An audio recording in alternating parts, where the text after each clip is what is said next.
Welcome to the Last American Vagabond. Joining me today is Greg Reese of the Reese Report, here to discuss everything going on in the world. We have yet to connect for an interview, long overdue. So I decided to invite him to discuss just his views on a lot of the different things. If you're not familiar with his work, you're going for a surprise. He's an amazing researcher, really insightful, and does a lot of, like mini documentaries. I'll let him describe what he would call the kind of short reports, but on some topics that few people cover that are reaching a lot of people. And I think he's doing great work today. So Greg, it's good to have you on the show, brother. How are you? Good. Thanks for having me on. Yeah, my pleasure. I was actually just watching one about the radiant energy discussion, and it's a really, an interesting topic that really, actually really, I think something that is probably supported by a lot of people in this field, but weirdly doesn't get as much attention as it should. What would you call, like you consider that, just, I guess your reports, your daily reports, but it's usually like 6 minutes or so. It feels like a mini documentary style. Like, is that how you look at it? Yeah, I try to do, like quick summaries basically, and that's why I like to show, like, if I can't show links and stuff, then I can't make the video, because the way I see it is, if it's a subject that someone else is interested in, then they can dig deeper, after watching a 5-minute summary. So I love it. Yeah, I think it's a good starting point, whet their appetite. Well, for those that aren't familiar with your work, introduce yourself, how you got into the field, and what you're currently doing. Well, I can really consider myself more of an artist than anything else. Like, music and making videos and music is something I fell in love with as a toddler, and just been doing it for joy. I've never really made, I wouldn't say I've ever really made any money doing it, although I have made some money doing the Reese Report. When the Reese Report came about was because in 2004, I had a profound spiritual experience type thing, where led me to believe that there was going to be a big awakening, and there was going to be an opportunity where we could, elevate ourselves to a better position in this strange realm that we're in. Yeah. And so I started working towards it back then, but I kind of gave up around 2012. It seemed like it was hopeless. And then in 2017, 2018, I got back. I started seeing things that made me think, okay, well, maybe there's an opportunity here. And so I got involved. That's why I got involved. And yeah, my small part is just to do my little, like, because, you figure, what am I going to do my small part? I would imagine the answer is the same for everyone. You just do the things that you like to do, and you work it in there. So yeah, I like to make music and videos and stuff. And so I'm just working it in there to try to, contribute in some way. Yeah, well, fantastic. I mean, it's, like kind of what you're saying is, we all have our, whether it's about what you love to do or just what you're good at, we have in each of our special ways to contribute to what we think we're trying to accomplish, or just, achieving our goals or changing the world. And so it's, you use those where you can. And I think you add a very interesting element to all of this. I really do appreciate the reports you put together.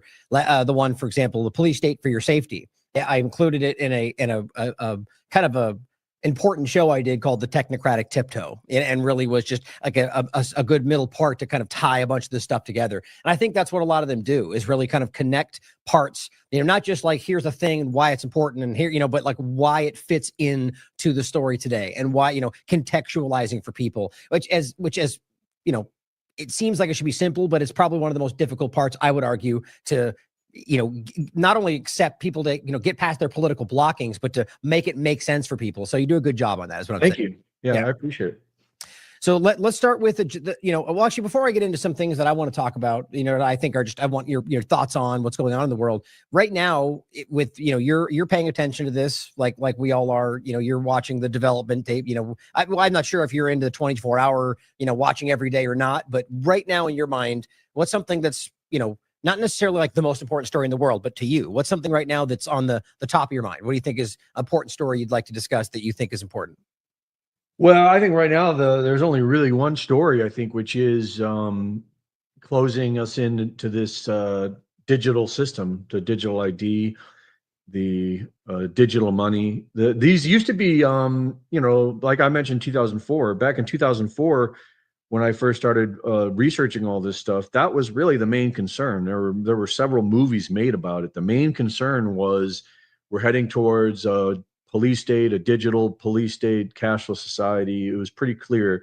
And then over the past 10 years, they've created all this other drama, like the, transsexual stuff, and all that stuff, the pedophilia, really offensive, shocking stuff that I think was designed to get not everyone's attention, specifically people that try to ignore politics, which is really a good idea. Honestly, I've done it most of my life. It's not a bad thing, but they wanted to get all of their attention so that they could get them part of this new awakening. And now all they got to do is get rid of that stuff for the past 10 years. But we are going into a cashless society for sure. The only thing that would have ever stopped it, in my opinion, is a massive awakening where we stand up.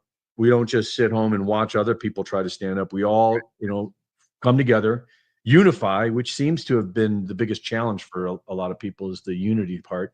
But without that, and that doesn't seem like it's happening, and I'm not being a Debbie Downer, I'm just being realistic. Living through COVID kind of made me realize I was a bit naive, I think, to maybe think it was going to happen. But short of that, we are heading into it. So that's really the only story. And so if you're not going to, and I'm not saying that to be like fearful, I'm saying it to prepare, And if like the first and foremost thing that should be on everyone's mind is where you live.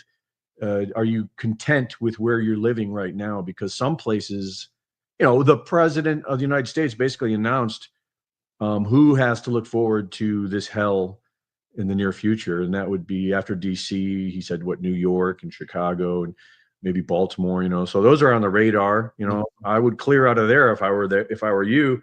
And if you're in a good place, because I do think there are some decent places to be, all things considered, then you got to start thinking about how you're going to prepare for it. If there's not going to be this massive Bob Marley song awakening, then what are you going to do? That's one of the reasons I put that Bedini wheel video out, is because I built one of those back in 2010, and they're good for learning the science, so you can actually do it yourself and understand what's going on. There's probably better ways of powering your home, but there are ways of powering your home. And if you're waiting to buy it in a store, you're never going to find it. But we're living in a time right now where it could be very valuable to get yourself set up for the future. Yeah, and just in energy independence, and I'll be sure to include that video if people want to check it out, since we've mentioned it. It's interesting, and it really comes down to finding ways. And what I found most interesting is not just to find ways to become independent, energy and otherwise, but that it's so suppressed. That's what always piques my interest, is how obviously so much effort has been taken to not just make the information suppressed, but no one's making it. No one, obviously this would be a valuable venture if you could make it and sell it, right? But clearly there's blocks along the way to stop that from being, because obviously it can't be something, it's the whole Nikola Tesla versus, the current idea of energy we use today, where ultimately one can be monetized, the other can't. There's a lot more to it, right? But that's a huge part of that. Yeah. But you mentioned, so I agree with you. I think it's obviously this whole direction is alarming. It's obvious that's bipartisan. It clearly is beyond partisanship. And so I want to go into more of that as well, including the DC overlap, which I think is interesting, and talk about the Freedom City overlap, Smart City, Prospera stuff. But you made a point about the trans, that kind of which is still there, which is not as much as it clearly as oscillated. And I think there's other partisan levels of the same kind of thing going on. But so you mentioned that, so do you feel that was, I guess the way you framed it was almost like they threw all that in your face to be able to tear it down, to rationalize why it looked like change? Is that what you were kind of saying? I think that's a big part of it. I think we're dealing with entities that are highly sophisticated, highly intelligent. I think they know us better than we know ourselves, by and large. And I think they're highly economical and efficient. And so I don't think they ever do anything for one reason. I think everything has multi dimensions to it. But I definitely, absolutely think that was a big part of it. I remember, in InfoWars, when I worked at InfoWars, there was a lot of pushing out of trannies and images of trannies, hideous images of trannies and stuff. And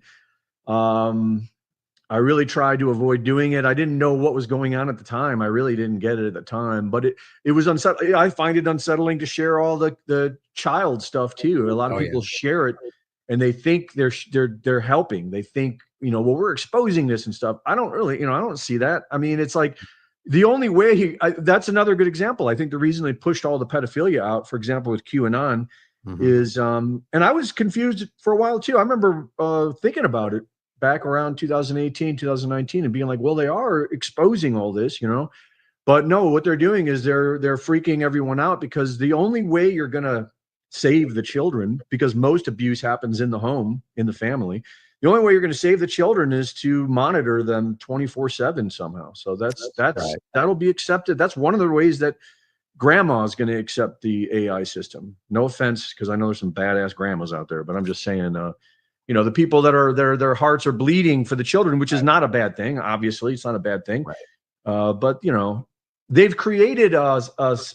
These people are clever, or these things are clever, whatever they are. But they've created a scenario to where it's, you know, good luck trying to tell people to do other than these, you know, than to save the kids. You know, what are you gonna like vote? Like when a lot of people are mad at people that were pushing Trump in the last election. And I don't even see it seems like wasted energy and wasted, because it's like, what were you going to do? Were you going to get people to not vote? I mean, that would be awesome. I think it would be great if you could get people to not vote, but you got to choose your battles. Yeah. What is interesting though is, you know, clearly so like the QAnon point and the pushing of that, you know, clearly, like we both agree, there are things that need to be stopped and uncovered. But it's interesting because clearly, like even today with Epstein and stuff, it's obvious that from all angles, that's not what they're trying to accomplish, you know. And so so the idea is not only to make you feel like this is now being removed, even though it's something they are putting in front of your face, but that ultimately it's about the surveillance around it, which we're obviously seeing, right? I mean, the idea of like okay, UK and the Online Safety Act, the same exact premise, right? The idea that we have to be concerned about the kids online, so we have to watch everything that's happening. I mean, it makes perfect sense, you know. It's probably somewhat of both, you know. So I definitely agree with that. Do you think there's any overlap with the trans part of this and like the transhumanist overlap to that, or like, you know, is that just, you know, connecting dots that aren't there in your mind? I mean, sure. I think so. I'm still kind of confused about the transhumanist thing, just because like for a while I was shaking my head being like, this is insane and it's stupid. And so they don't really want transhumanism. They don't really want an AI run world. They're just, that's a red herring or something. But now I don't think so. I think I haven't seen, it seems like that's what they really want. I have my theories as to why, but it still does, like, it, you know, in most cases, in most scenarios, it just doesn't make sense. Like why, you know, and why is it so important to have it so quickly on this timeline, you know? But yeah. Well, my thoughts are just that I think that what's happening, whether because of a byproduct or like like they shot themselves in the foot with their agendas, you know, they basically pushed too hard during COVID and made people like wake up to larger things. I mean, who knows? But that I think it's because people, for whatever reason, are starting to question things they haven't. I think that's self-evident. I think it's happening all over the place. And why is, you know, like I talk about the Yuga cycles in every show, and like the evolution of consciousness, you know, who knows what it is, but people are definitely challenging partisan lines. They're questioning, you know, the Israel and Zionism. It's interesting to see. And I think that this is an effort to drive us to a place to where that's no longer even relevant. You know what I mean? Like to where, like, okay, well, you say the wrong thing. Well, like you're boxed out. Your ID's turned off. Your money doesn't work anymore. You know, it's like there would be so many mechanisms that it's 1984. You know, you're whether or not you even realize the problem, it doesn't matter anymore. That's kind of what I sense from this, you know, and that's why it feels like this control grid is just rapidly coming to fruition. Yeah, you know, it's funny in 1984, like that book seemed kind of far out up until just the past few years. Like even in the beginning of COVID, it was still kind of far out. Like allegory, you know, that's what it seemed like. It seemed like some type of allegorical narrative, but it's turned out to be quite literal. Like it really seems like that was the blueprint. You know, the smart city, that's what the smart city is. The smart city is the main location of 1984. And then right outside of the city, there was like the wild, wild west out there. And that does seem like where we're going. I don't know what that's all about. It could be societal collapse. Maybe it was known quite some time ago that it was inevitable. I think there's a geological event that's coming. That's the only thing that really ticks off everything and explains everything. That they're aware of some like potentially like life-ending event, some kind of thing, and that they're trying to. I don't mean like the end of the world, like that. But like for example, you know, like in Russia, they don't talk about global warming. They don't talk about climate change. What they're saying is they say there's a pole shift that's coming in the near future. They're preparing for it. They're spending billions of dollars in the Arctic. It appears that they're clearing new shipping lanes up there that are going to be the future shipping lanes. This is probably why America wants Greenland, because they want to compete with that, or they want those shipping lanes. They're saying that land is going to thaw in Siberia. They're saying they need more people. They're incentivizing to get people to come there and move. The church in Russia has been prophesizing this for many years, saying this is going to happen. Edgar Casey predicted a pole shift. He said there's going to be an event and the pole star will change to a different pole star. And he drew a map or described a map of how it would look in America. And this goes, I mean, I've been doing research since 2004, and every rabbit hole I go down ends in cataclysm, every single last one, to the point where I thought maybe there's something wrong with me. Maybe I'm just seeing this because I don't know, maybe I'm in love with doom or something. So I went through that process to question myself, and I came out being like, no, if anything, I feel like the grace of God has been whispering it to me, saying, get ready, it's coming, something's coming, you know. And I think it aligns with the shift of the ages. Like, we're shifting into the age of Aquarius. These ages are roughly 2,000 years long. They're marked in the Bible symbolically, so they're kind of a big deal. They're calling this the Great Reset, or that's what they were calling it, you know. So in a way, I think and it explains everything. It really does. It explains the transhumanism as best as I can get it. It almost seems like that's part of a last ditch experiment. To see, you know, for, like I said, there's not just one reason. And one of those reasons could be like, well, look, a lot of these people are going to die anyway. So now's our chance to just, you know, do everything that we want to do while they're still alive. Yeah. But I agree with you on the other point is like, or even the idea of, you know, making yourself eternal in, you know, putting your brain inside the cloud, you know, like these are the ideas of, I mean, it clearly seems like where you're pointing to, and I agree, there's so many markers for this, that there's a level of people in the inner circle that, you know, the powers that shouldn't be, that believe that there is something coming, some kind of an event that, if you look back, like I mentioned, the Yuga cycles again, like that's all these things are kind of highlighting things that you can actually prove, that there are time frames through which you've seen kind of consistent, you know, comets or conflagration or you know, flooding or any number of things that have happened. And usually that's where, like, these stories, you know, where we talk about the floods and Noah and stuff like that. That's where the argument from the scientific side is that's what that's highlighting, is one of these moments of cataclysm. And so if that's the case, let's just say it is the reality, then clearly they're trying to build in a way that would either can maintain their power, but also, as you're saying, maybe the last ditch effort to see if maybe they can circumvent the whole thing, you know, like technologically. But at the same time, even if they're wrong, that they may think this. And that does seem to be that the choices that are being made, like we all felt COVID felt very rushed, right? And whether that was reaction to something or it was using, you know, making it up to, it's driving us in the same direction that every other agenda is right now, you know? Yeah. Is that kind of, you know, do you sense that like the AI and all the stuff they're trying to do is, you know, like that, just like a life-saving kind of, you know, like where do you go? Go ahead. I think more so, like you said, to maintain their power. That's what I think. That's what I really think it is. Because if you look at if you follow astrology, which I would recommend, because it doesn't matter if you believe in astrology or not. Astrology reflects itself on the realm that we live in. It's predictable. And it always has been. And it's a very interesting. It's worth also studying astronomy, which is also sort of the modern day a fraction of what astrology used to be. But astrology used to be what all science was under. And the reason I bring it up is because if you look at the age of Aquarius, which is what we're moving into, it does paint a picture of more control. It paints a picture of technology. In fact, it does reflect everything we're seeing right now, but it also reflects a time of freedom, a time of freedom for the individual, right? A time of liberation. And so I think I like the yin yang. I think we live in a realm of light and dark that serves some type of purpose that's beyond me. Mm-hmm. And I think it's always going to be like that here. And I think as much as things are changing, and I think everything's changing, but as much as they change, I don't think there's necessarily going to be any more dark or any more light. We're just going to find them in different places, and you can find them in different ways.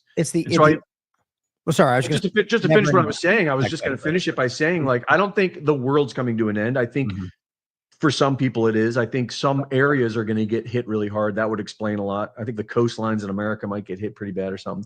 But once we get through that, we are living in an incredible opportunity to build something new. And there are a lot of people that are pulling their heads out of their asses. And all we got to do is form little communities and enclaves and put our heads together and build things and that's really, I think, the best thing we could do anyways. The idea of wanting your government to do it for you is kind of lame. It's kind of like putting yourself in a position of being a slave or a pet, you know? Yeah, and it's in fact counter to what we believe this country represents in the first place. You know what I mean? It's like we're completely spun out with all this right now. It's like the rationale is always to like go back to something that like you could arguably people have argued we never even truly had to begin with. You know, it's like this.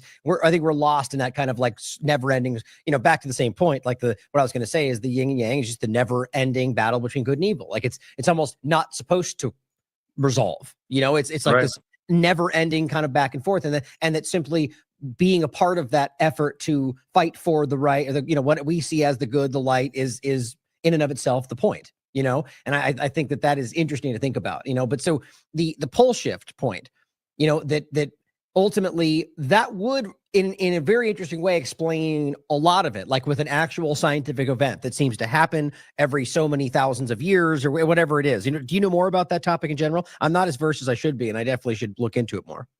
It's my favorite topic, Ryan. You know, like so I said, I questioned myself for a while. I was like, is there something wrong with you, Greg, that you lean towards it? But I just end up finding it in all my research. It seems to be the biggest secret of the secret societies. Seems to be that there's this cyclical event. It seems to be one of their traditional purposes is sort of like to manage these events, to manage the herd through them. And they, you know, like I said, they're marked in the Bible. The Bible even mentioned at one point, it gave the year too, where it said the sun shifted by like, it gave the degrees, 15 degrees. I can't remember how many. Interesting stuff. And like I said, like Russia's preparing for more land. They're preparing to come out the other side of this in a very good way. They're investing money in it. Edgar Cayce even predicted that too. He says Russia's going to become like the hope of the future.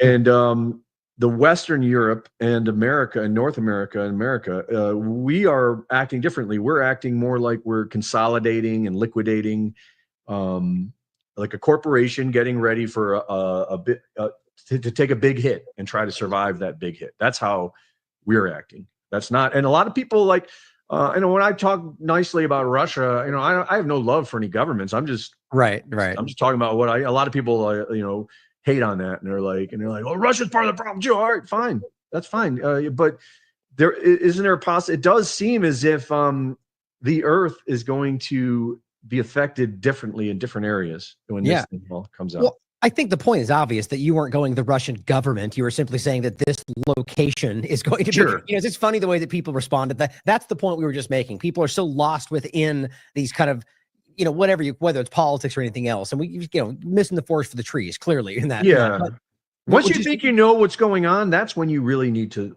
be careful.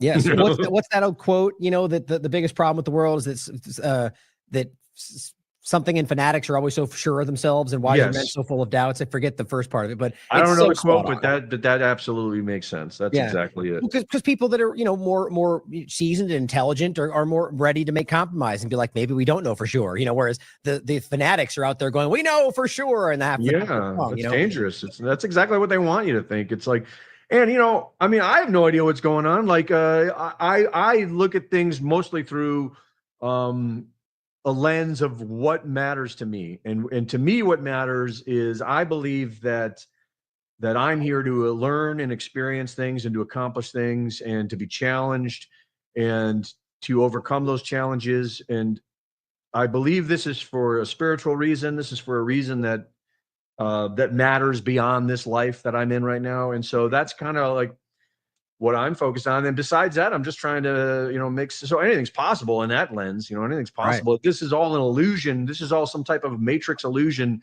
for our spiritual growth benefit. It's like, okay, I can accept that, but then as far as like the details, all I've really learned is the lies. I haven't found the only truth that I always keep coming to is love. Love is the one universal truth.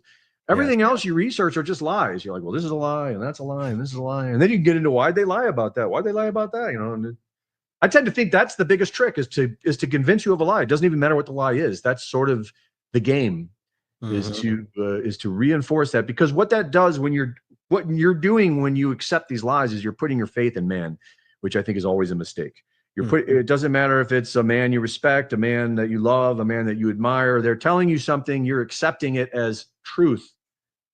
That's always a very bad thing to do, I think. Yeah, I mean, I think that's part of the problem. Like the problem when it comes to politics is that people are choosing to have faith or trust or belief in a person. That's kind of what you're getting at there. But back to the pole shift part of it, though. So for those that don't familiar, myself included, like with the, what exactly are we talking about there? And unless you'd like to talk about something else, I find that really interesting. No, I find it. I'm normally people don't want to talk about it. Yeah. Well, I mean, it really gets into like with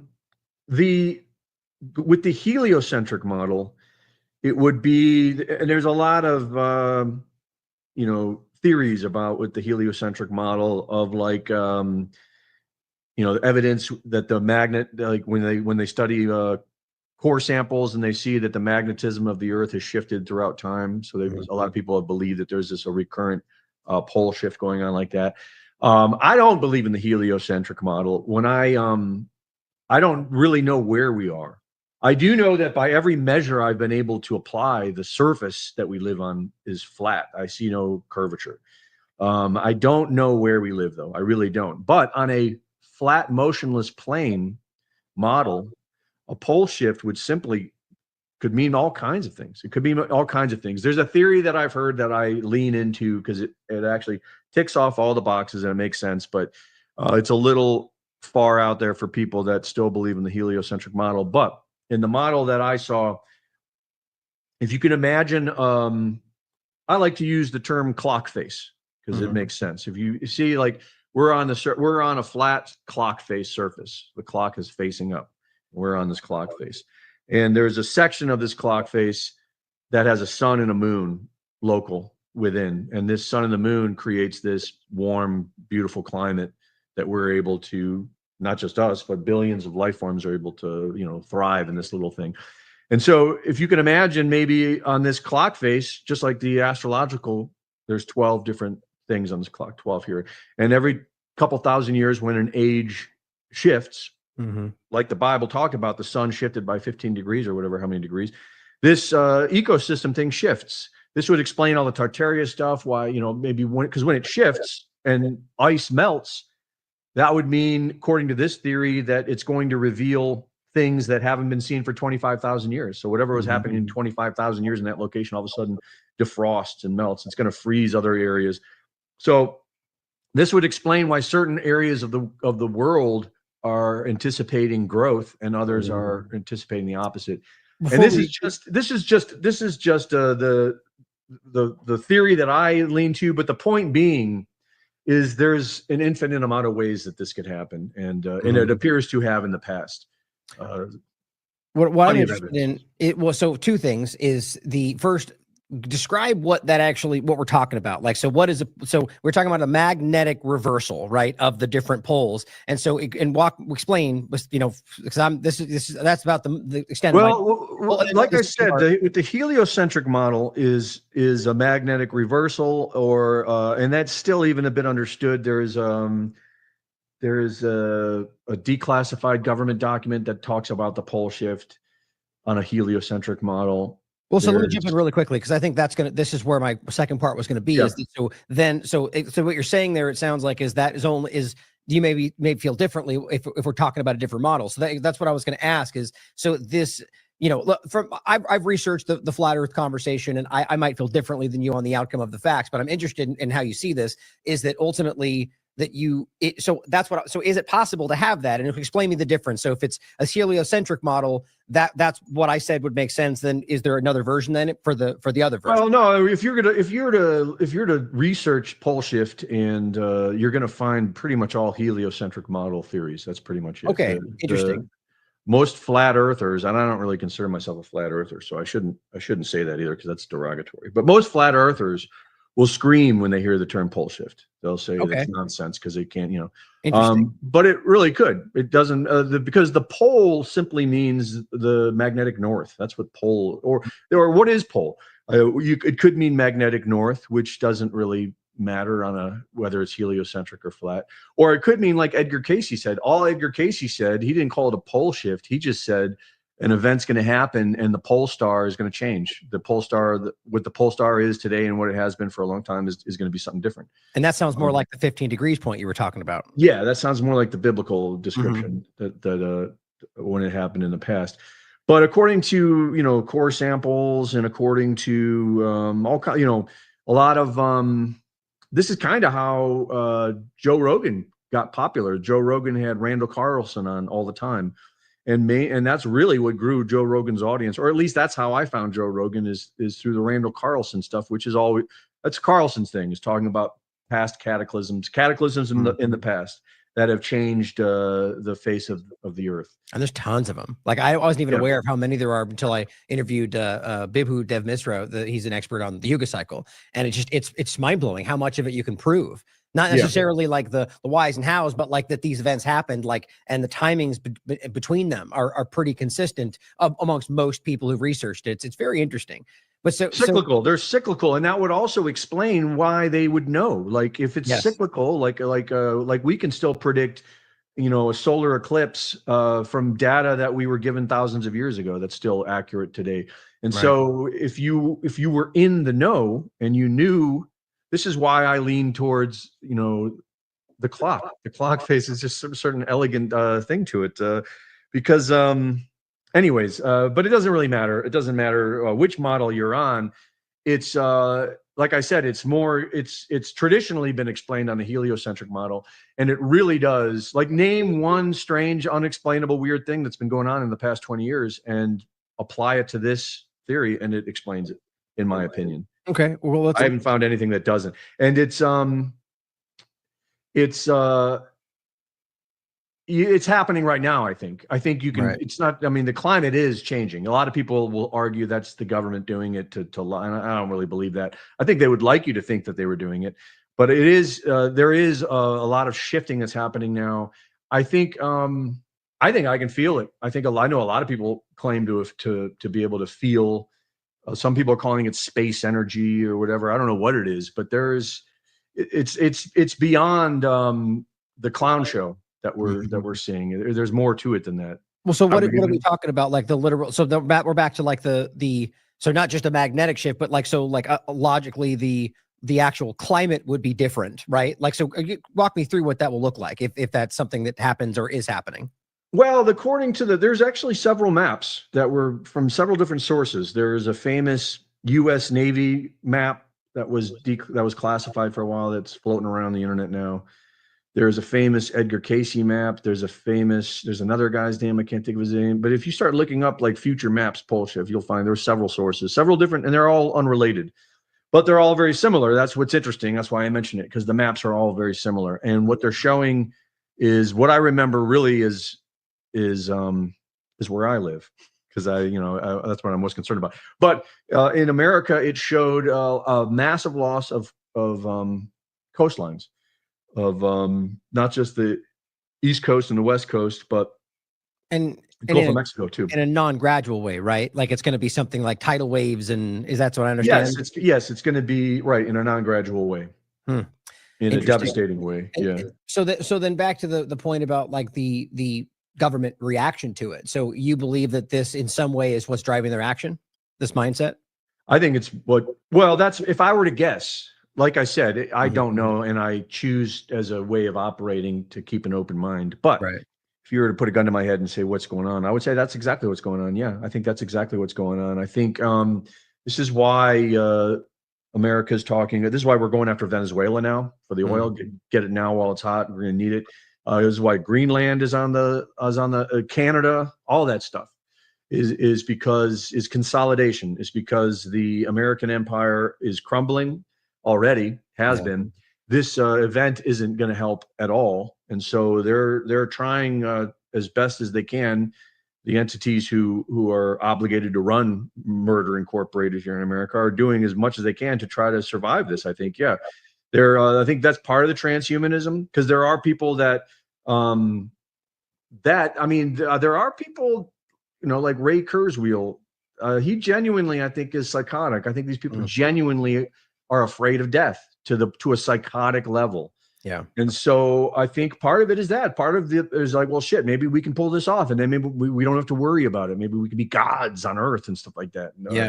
The underground bases, which go way back, and many of them are ancient, and then you can go down that rabbit hole. You're going to find underground cities that have existed, that look like they've existed for a long time, and they look like they could have, like the one in Turkey, where thousands of people, I think tens of thousands of people could live in there. The guy found it underneath his house, found a tunnel in his bathroom or something like that. It's just crazy how much information. I was like just casually looking past something online that was about the miles of basically secret libraries in the Vatican of information, histories, and things that we just imagine the kind of information that's there that we just don't get to see, or I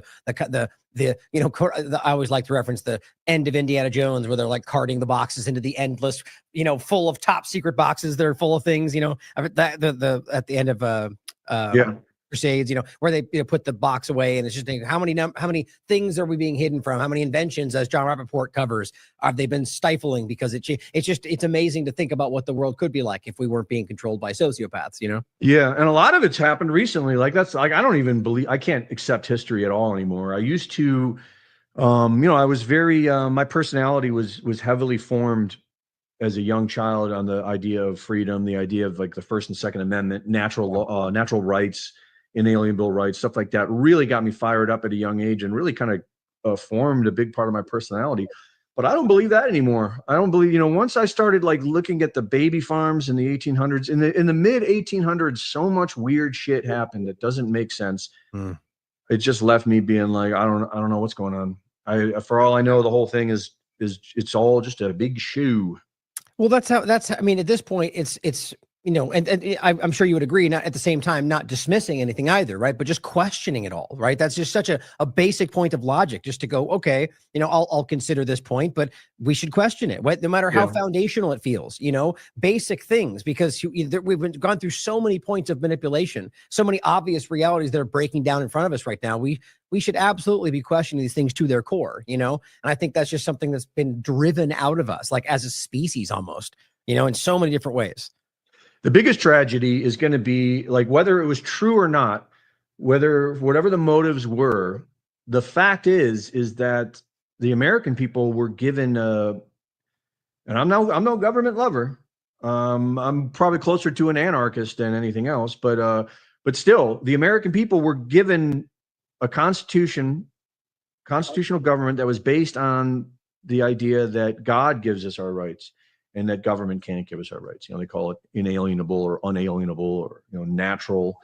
And that's to me is extraordinary. They didn't have to do that. They didn't. These powdered wig fairies that everyone idolizes for being the founding fathers, they didn't have to do that. Oh, maybe they're good people. I shouldn't make fun of them. But I question it too, man. I question it too. So. And I find that very interesting. And what's going to be really tragic is if we lose that, which is, I think, coming fast, because that's something to really, I think, be ashamed of. I think, because it's not just as an American, I see that, and I love that, because anti-government and all that stuff. But I think most people in the world that are on our level and interested in these things also are looking towards America. I remember back before COVID, like 2019, that was the vibe. The vibe was the world was cheering for America to beat the empire, so that the whole world could follow along. 1776 worldwide, which was a very popular chant at InfoWars. And I was a fan of the show since 2004, and I love that. It's elegant. It's very, to me, it's very beautiful. It's basically saying, you know, from a simple person who just said, like, as a child, I fell in love with the idea. I just love the idea that we were given, well, the responsibility basically to overthrow a tyrannical government, you know, and it was all set up for that. That's super badass. And so the idea of wanting to see that go worldwide, it was, you know, why not? Yeah, no, I mean, I'm with you on the sentiment, but the problem though is, especially coming from somebody that I don't feel is genuine, like the well, not anymore, for sure. It's become one of the most shameful things in all of American history. I mean, the guy who used to paint himself as the new Paul Revere is the new Benedict Arnold. It's an absolute tragedy. You mean you're referring to Alex Jones? Yeah. Yeah. I mean, I agree with you entirely, but I'm saying in a general sense, using that as the point that, like, you know, because I agree. That was it's not, I don't think that's genuine coming from that platform, but the point was that whoever's doing it, 1776, you know, worldwide, the point was that, and again, actually first point about the founding fathers, it's right to question this stuff, right? We don't know. There were people in that room that didn't want what ultimately ended up. You can prove that's that, right. So it battles out, right? So you could argue that we either won out with the idea of the republic and ultimately lost that very quickly, which you can also prove, or it never really happened the way we thought it did. Either way, the ideas, if forced, by the way, to live in a state of society, I'd like to find one without a government, but we're a little not there yet. But if we're forced to live with this, I think the Constitution and what, you know, it is one of the most important steps in the direction of trying to live within a government and somehow check its power, right? Either way, the point is that was the time for that, right? The idea at this point going forward, the idea was not that, as you highlighted, inherent, right? Not the government can't give or take. It is something that exists the world around, but we within these borders can, you know, enforce that idea. Hopefully others will follow suit, right? And so the idea from here, now we have people claiming that, you know, only Americans have constitutional rights, and they completely have lost the plot about what this thing was about. But so I'm of the mind though that it's something that was always going that way, and today it's like it's the insulting use of the original model to try to force you into the exact opposite, to make it as simple as possible, and that's so depressing. But I share your desire, like the idea of trying to show people a path of which they can have inherent rights that no one can take away. Yes, I'm all for that, but this is more like control everything, you know. that's the way it kind of feels like they're fighting for it. But so I just want to put that point over it all, because it's so frustrating to see. But I agree with your sentiment. Well, what it is now, I mean, I was there for 3 years before I worked remotely when I did work there. And I think I can fairly say that overwhelmingly the majority of the people that work there and the majority of the audience are decent people that want to tell the government to go fuck themselves. You know, I mean, that's basically the gist. I mean, this is a whole other subject to get into, but for and I don't know, I just have anecdotal experiences, but the way it appeared to me, and Alex actually made a confession of this. He went on live and he seemed very genuine to me. He was like having a nervous breakdown practically. And he said his family's been in the deep state for generations, and there's a good deep state fighting a bad deep state, and he's working for the good deep state. And I think that's probably the most genuine thing he ever said. And I don't think he ever really got there until recently. I think it was the Sandy Hook. I think he's MK Ultra'd. I think he is half retarded, like he likes to joke he is. I mean, anyone who's met him knows exactly what I'm talking about when I say that. He's like, people like to use the word autistic or whatever. I think he's MK Ultra, and I think he's been raised up in that, and really figured out his role, which is, you know, like I said, it's super tragic because there's a lot of people that follow that show that have, you know, unfortunately put their faith in man, and now they're being let off a cliff. And a lot of them are religious fanatics, so you can't really blame Alex for all that. A lot of these people, like, you know, the Christian Zionists that support Israel, the reason they support Israel is because they want Israel to be destroyed. That's why, because it's the prophecy. It's part of, they want 2/3 of the Jews to be murdered because that's the only way Jesus is going to ever love them. It's such an interesting overlap. I brought this up so many times that we're, you know, so you've got the Jewish Zionists who believe the opposite, right? The West has to be collapsed, you know, so it's like this weird, like, but yet they're willing to, I guess, like work in the same direction as far. It's just such a weird, you know, but it's all sociopathic. Like it's all just such a political manipulation. Put it lightly. Yeah, yeah, it's wild. But yeah, and you know, that's an important insight. You know, I think I try to call out people in this field that I think are being dishonest in general, but you know, but the bigger point is about anybody doing that, right? That are trying to right now sort of use like the point about immigration, right? Like saying that or just even the bigger point, we have to destroy the Constitution in ways to help fight to put back in place, like these kind of broken logic, you know, people violating people's constitutional rights in order to stop a problem, because stopping that problem will bring us back to where we can do It's crazy. It just doesn't make any sense. Well, it's Republican again. Now, like, it's like the one thing that's really, really heartbreaking to see, frustrating to see, is that the two-party system is more alive than it's ever been now. Like there was, right. I remember growing up always being really embarrassed by the adults around me every 4 years because it just seemed so stupid and retarded. But I still over time kind of saw more people like maybe getting on. I don't know, but it's shocking though what Trump was able to do to bring it back, because now we're like there's like a whole reinvigorated group of Republicans, you know, ready to start wars and steal oil in the name of, you know, my country, right or wrong. Right. And then and I remember, you know, as much as it looked like the Democrat Party was destroyed, it's not. 2028 is going to be Democrat all the way.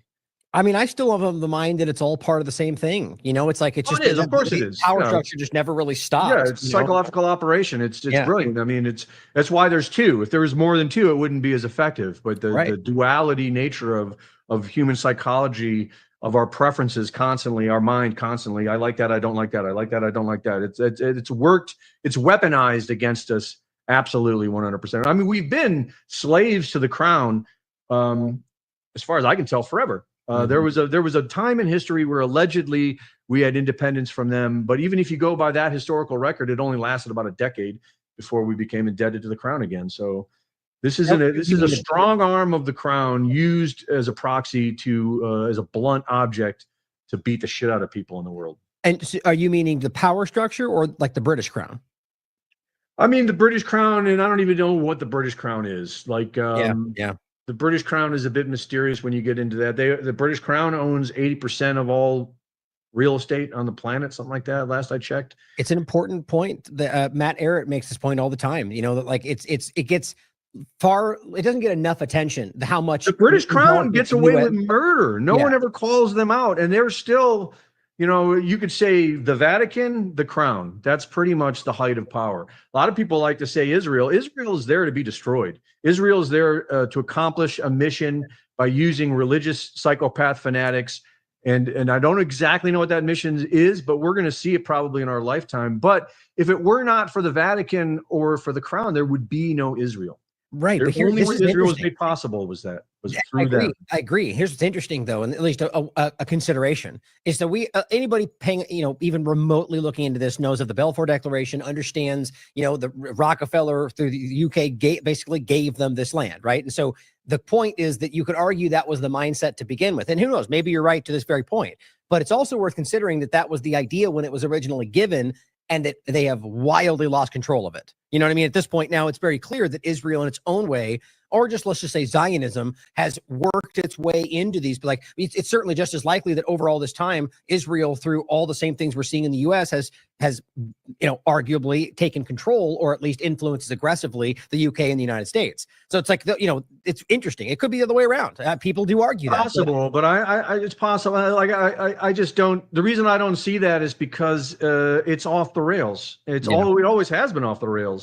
If you track Israel back to 1666 and that whole thing, I mean, it was off the rails back then. It's off the rails now. It's like I think Bill Cooper was correct. Bill Cooper said the purpose of Israel is to bring about this end times prophecy nonsense story, and then use it as an excuse to create a one world religion, which, by the way, the Vatican's already prepared to do. Like they've years ago announced their plans for the one world religion church that will be in Jerusalem, you know, where these three Abrahamic religions that were all created by the same secret societies are now waging war against each other. And that's why everyone is seeing it now. We're supposed to be, I mean, according to this theory, they want us to see it. They want us all to hate it. they want us all to want to see the end of all these religions, and Mm. we're there. Well, when you said, I think you said 1666. Is that the date you said? Yeah, and I'm referring to the Sabbatean. Okay, that's what I was just making sure I understood. Yeah, that's interesting. I interviewed David Icke about that overlap, in part anyway. The Sabbateanism kind of overlap to a lot of this. It goes back such a long time, and it's so interesting to see. But that's why it's so interesting today to see, the 77-year-old Zionist project, and like wondering where that really connects back with these bigger pictures. And so that's, that's one of the reasons why when we talk about, like, is it the US or is it Israel? Well, to your point, maybe it's neither. Maybe it's a much bigger apparatus that it's behind a lot of this stuff. I would say, yeah, I mean, because like they're not. That's my experience, and this is where a lot of people, I think, miss it. Is that a lot of people think that these people are dumb, and they're stupid, and they're idiots. Mm-hmm. It's just like, it's like a lot of these people are walking around as if all their ancestors are just the dumbest idiots in the world. And that I see the exact opposite. I think these people are extremely clever. I've never been able to predict. I have hindsight many times after the fact. Like, as soon as it happens, I'll be like, oh, I see it. I see what you were doing there, but I would say they're definitely smart enough to know that they don't want you to know who they are. So if you know who they are, if the whole world's looking at Israel, the whole world's looking at the United States. Yeah. I don't think it's the United States and Israel. That's just a good way to put it. Know. That's at least for consideration, for sure. Well, and the clear, I like comparing like the Congress, for example. I make this point all the time, is that the average person looks at Congress and thinks the people in power. I don't. I think they're all a bunch of people they're there actors who don't really, whether actors or people, like, I think they think they're in power. I think that many of them are placated, even to the point of the presidency. I think that the people go, here are your two choices, Mr. President. They're retarded actors then. There. Yeah. Well, yeah. But the point is that you look at a lot of these people in Congress, and they really aren't that bright. I mean, look at half of Trump's cabinet. If not the majority of them, these people are not. These are the junior team guys. They're not the best. These people are really bad at lying. They don't know how to handle themselves. And so it's like, clearly that shows me that something else is the real string puller there, whatever you want to think that is. And so that's kind of your point, is that the average person looks at that and thinks that that's what we're referring to. No, you were talking about something much, much larger that you don't see, you can't define, and that's what's so hard for the average person to, put their hands around it. It's nothing you can do with that. I think it goes back to the yin yang. I think it is dark and light, and I think it is. It's a never-ending battle, a war. It's Valhalla. That's another way of putting it. And they'll never. That's probably what powers this strange realm that we're in. It's probably a good reason, I believe. I do believe in a creator. I do choose. I know. I mean, since I was a kid, I've had a personal relationship. Where I've experienced what I would call miracles over and over and over again. So, but that's a personal thing for me. So, but that's just where I am. Yeah. And so I choose to believe that I'm here for a reason. I'm here for a good reason. And I'm just trying to do my best to get out of it. I'm starting to realize, like, I'm starting to question the idea of fighting in this battle. For example, like, and I haven't necessarily even fought that much in it. I research, I make videos of pointing out things that I think are important to know to survive in this realm and to navigate in this realm. And I have at times fought, but I'm really starting to question that entirely. I think it's for me personally, I'm finding it's much more beneficial for me to really focus on the beautiful, to focus on the good, and to look for opportunities where they may come up, where I can maybe help my fellow man in some way. And there's always an opportunity to help yourself. That might sound selfish, but maybe or not necessarily you, Ryan, but maybe someone listening has mastered themselves completely, where there's nothing else you could do to improve on yourself. I haven't. Mm-hmm. And that is the one power that I have. I don't have power over you. I don't have power over anyone.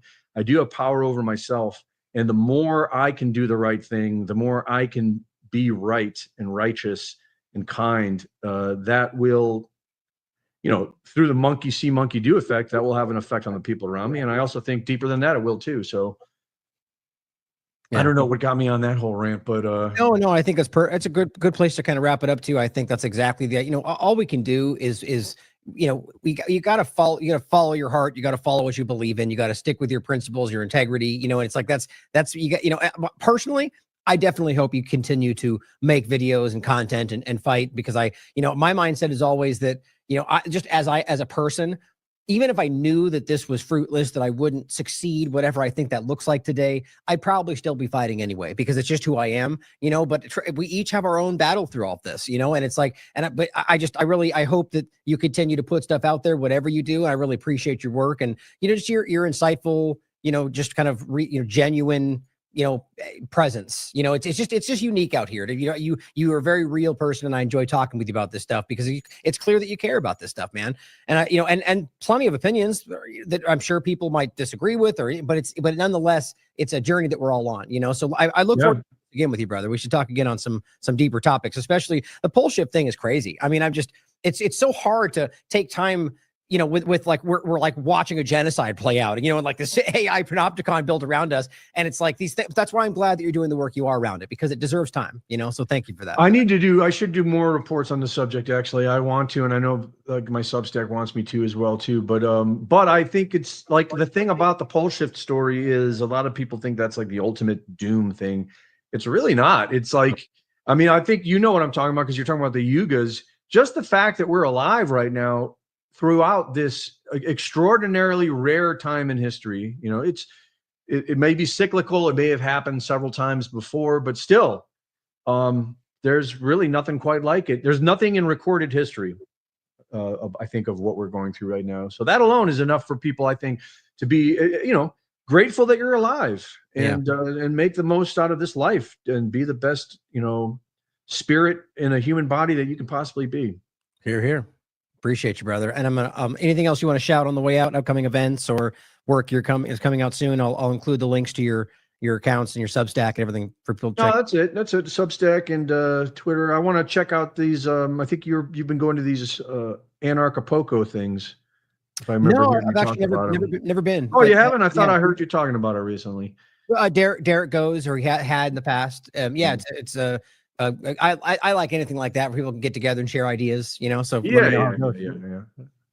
We need to have more of that moving forward in the future. We need to get more off of the internet and more back into real life, for sure. Yes, I agree with that. Well, good note to end on. And as always, everybody out there, question everything, come to your own conclusions. Stay vigilant.